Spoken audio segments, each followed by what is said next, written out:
Welcome to Chapter 11. In this video, we explore the vital intersection of cross-border trade, legal compliance, and the responsible use of artificial intelligence.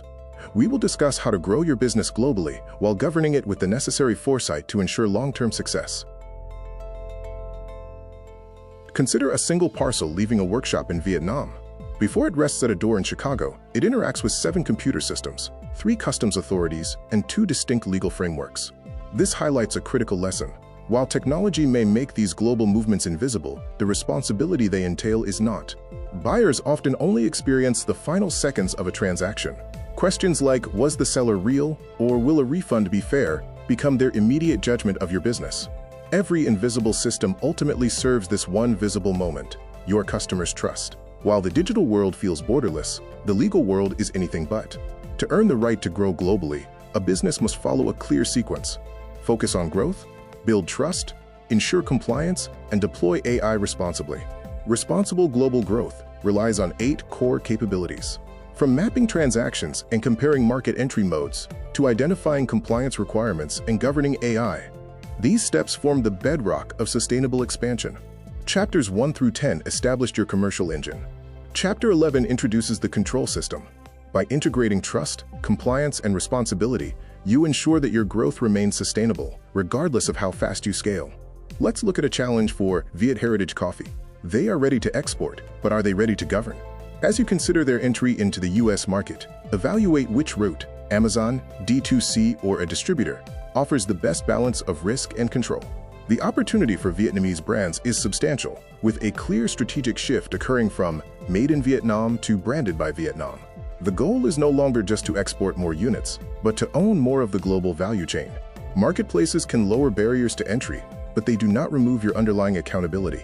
While they provide traffic and infrastructure, the business must still own product compliance, taxes, inventory, and customer relationships. To maintain readiness, use the 8C framework: customer, country, compliance, channel, content, cash, carrier, and care. This diagnostic tool helps you identify missing links before they lead to expensive market failures. When selecting a new market, rely on weighted evidence rather than mere popularity. By applying a scoring system to criteria like competition and logistics, you can make data-driven decisions. Always remember, the quality of your conclusion depends entirely on the quality of your assumptions. For our next classroom exercise, choose one market for our specialty coffee brand. You will need to define your criteria, assign weights, reach a decision, and list 3 facts that must be verified. A plan without verification is just a guess. Localization goes far beyond just translating words. It requires deep customer understanding, covering everything from roast levels and caffeine content to specific brewing methods and certifications. Proper localization bridges the gap between local product knowledge and global customer needs. When using AI for localization, remember that while it can draft a listing, it cannot approve the claims. AI-generated text can create significant exposure if it inaccurately claims results like clinically proven or FDA approved. Always keep a human in the loop for verification. Finally, remember that there is no single best entry mode. Whether you choose a marketplace, D2C, or a hybrid model, each comes with trade-offs. Balance your capital requirements, speed to market, and your need for customer ownership to find the best fit for your business stage. A hybrid strategy is key to sustainable growth.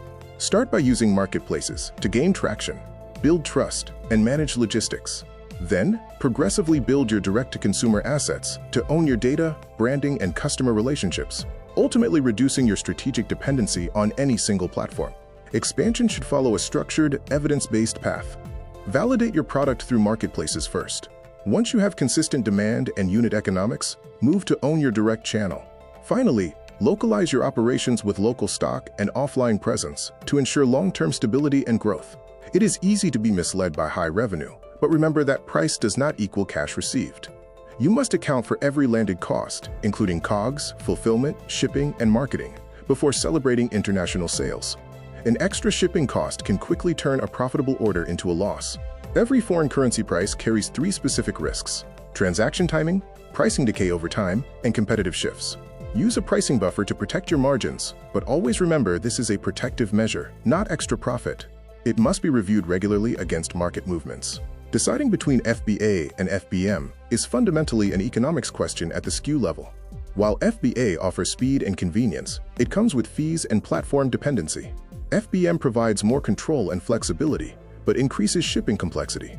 Always calculate the total system economics before choosing your logistics mode. Avoid the DAP or delivered at place trap. On paper, it saves costs, but in reality, surprise customs duties often lead to frustrated customers and lost parcels. The better approach is DDP, or delivered duty paid, where you quote one all-inclusive price. This protects the customer experience and builds trust. Profit is only realized after accounting for all 7 landed costs: COGS, international freight, platform fees, duties, VAT, clearance, and returns. Returns are often the most underestimated cost, as the expense of reverse logistics can frequently exceed the value of the product itself. Be cautious. Policy concessions, like low-value duty thresholds, are merely rented advantages. If a policy changes, your entire business model might require a rapid redesign.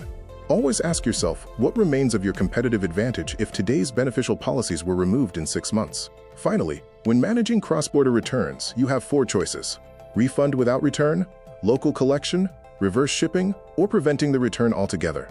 The only way to lower your total system cost is to improve product information at the source, preventing the return from ever needing to happen.